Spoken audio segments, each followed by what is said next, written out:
We are now on DHCP, the Dynamic Host Configuration Protocol. To review from the previous section, when you configure IP, you go up to each computer and you assign it an IP address, a subnet mask, and a default gateway. Every computer should have an IP address, but no two computers should have the same IP address. But what if you accidentally give two computers the same IP address? Then you will see an error like this that shows that Windows has detected an IP address conflict. Another computer in this network has the same IP address as this computer. A common error in configuring TCP/IP is to accidentally give two computers the same IP address. And our job as technicians is to ensure that all computers do have an IP address, but no two computers have the same IP address. Two methods of assigning IP addresses are 1. Static IP address assignment, and 2. Dynamic IP address assignment. Static IP address assignment means you walk around to each computer and you assign it an IP address. You walk up to the first computer and give it an IP address. You walk up to the second computer and you give it an IP address.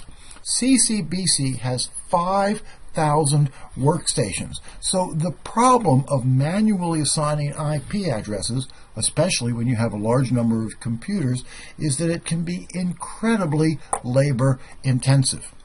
So the solution is to use DHCP, the Dynamic Host Configuration Protocol, which automatically assigns IP addresses to workstations. In DHCP, you do not walk around to each workstation and type in an IP address. You go to the DHCP server and you specify a range of IP addresses, what they call a scope.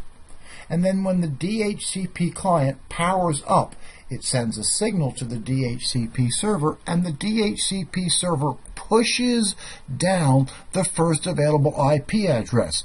When the second workstation powers up, it requests an IP address and it gets the second IP address. In DHCP, the DHCP server holds a scope or a range of IP addresses, and the DHCP client requests an IP address. Configuring a DHCP client. To configure the workstation to ask the DHCP server for an IP address when it powers up, you go into Network and Internet, and to Network Settings, and to TCP/IP Settings, and you go to the same place where you would typically type in the IP address. But you don't type in an IP address. You select the radio button that says Obtain an IP address automatically.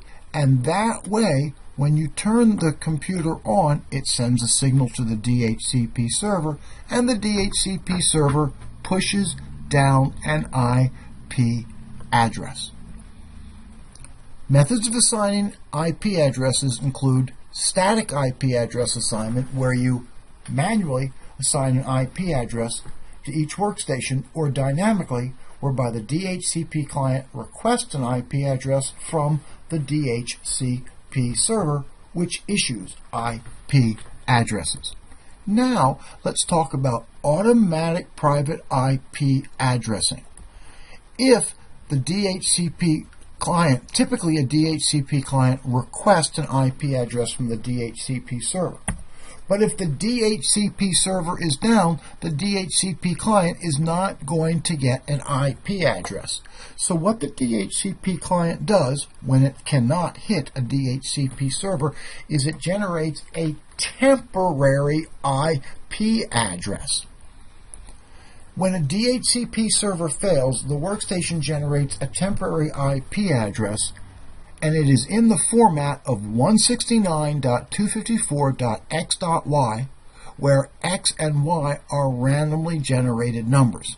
And this allows computers to talk to other computers on the same local area network, but does not allow them to connect to the internet.